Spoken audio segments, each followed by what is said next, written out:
What a day. Welcome back to Hardball. A new era in the American military began at 12:01 noon today when the Pentagon, actually 12:01 this morning, when the Pentagon stopped enforcing the Don't Ask, Don't Tell law, which said gays and lesbians could serve only if they did not reveal their sexual orientation.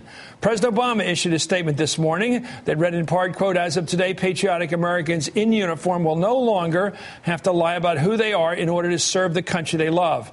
As of today, our armed forces will no longer lose the extraordinary skills and combat experience of so many gay and lesbian service members. And today, as Commander-in-Chief, I want those who were discharged under this law to know that your country deeply values your service. Stacey Vasquez was an Army sergeant, first class, who was discharged after being outed, if you will. And Aubrey Sarbis also served in the United States Army, now is the executive director of the Service Members Legal Defense Fund, a great organization that has been working to end Don't Ask, Don't Tell. Well, this is a great day for America, I think. And what I find interesting is how little rebellion there is against this right, left, or center right now. Stacey, aren't you amazed after all these years of enforcing what was basically a Clinton-era compromise, now people are willing to move on? I think the service members were ready. They were ready for this to happen. And today, gay and lesbian and bisexual service members showed up for work. They were still the same doctors. They were still the same linguists. They were Did still anybody do anything in terms of just making a statement today that you heard about? You know, we're going to probably hear about in the days ahead. I haven't heard any negative statements. No, negative, like people who had been closeted, if you will, who've just said, well, today I don't have to do that anymore. Absolutely. People have come out today and they've said that they are gay. And in fact, they've even told their parents today. No, that's pretty emotional. That's something, isn't it? What do you make of that? They now have the law on their side, well, so they can tell mom and dad. That's sort of different. I think what's really important here, Chris, is that these service members came out today who elected to do so, but there was no penalty. They did so without any risk of being fired because they spoke to their sexual orientation. Some service members elected not to come out today. That's very Some may come out next week or next year. But the important thing is they no longer have to lie about who they are. And what's truly important is that we got rid of a very discriminatory law. And for that, we owe a great deal of gratitude to the chairman of the Joint Chiefs, Admiral Mullen, to Secretary Gates, the Defense Secretary, and to President Obama. Had it not been for those three individuals, we would not be celebrating the repeal of Don't Ask, Don't Tell today. What must be interesting is the social... Well, you've been in this society. Are you going to read up? I am. I'm actually in the process. I'm taking my physical next week. How about you, Aubrey? Right. You going back in? Chris, I don't think I meet the current age requirement. What is phenomenal, and people watch this show, we have gay people obviously watch this show. I certainly hope we have a big chunk of them, but it seems to me what's fascinating is the society now. People who go to the wardroom with their fellow officers, people that are down in the mess hall, people that are going out this weekend and talking about their last weekend. Now other people can go up and say, what are you doing this weekend?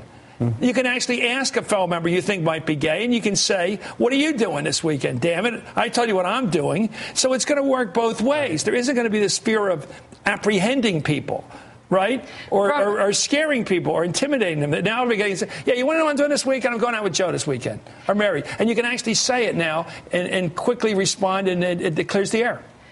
It's really a weight lifted off of service members that didn't need to be there. I'm so happy that they will feel safe and secure and be able to go out and do their job and serve our country. And to your point, it builds even greater trust and camaraderie that you can be honest every day about who you are. You no longer have to lie about a very important part of your life. Yeah. Well, let me ask you about the military's reaction from, you were saying, well, let me go to Aubrey, because you've been having to lobby this thing and fight it.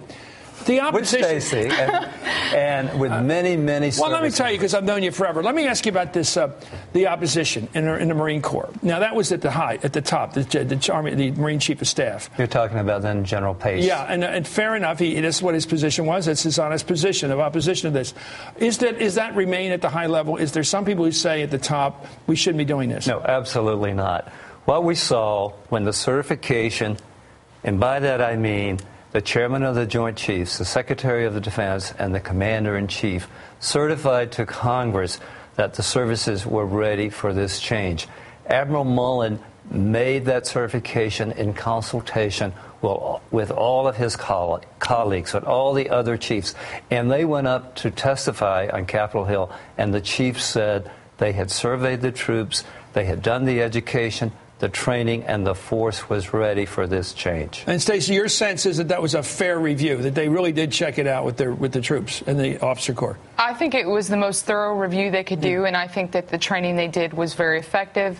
And I think that young service members have changed their minds, and they've helped bring other people along. The argument has been that the young kid, the young 17-year-old recruit from a rural background that doesn't get exposed to a lot of conversation like we're having here, fair enough, that's the background, that he would be intimidated, that he would be stopped from being a good soldier.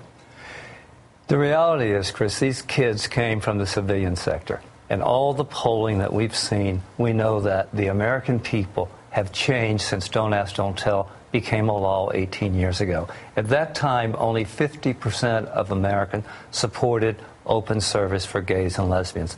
Today, that figure is 80%. So our country has changed.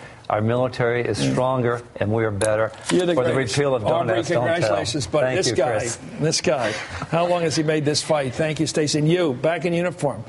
Congratulations. Thank you very much. Thank you, Stacey Vasquez. What's your rank going to be? Get a promotion out of this? I don't know if I'm getting a promotion out of it. Maybe you get a commission out of this. Anyway, thank you, Stacey Vasquez, about to rejoin the military. Up next,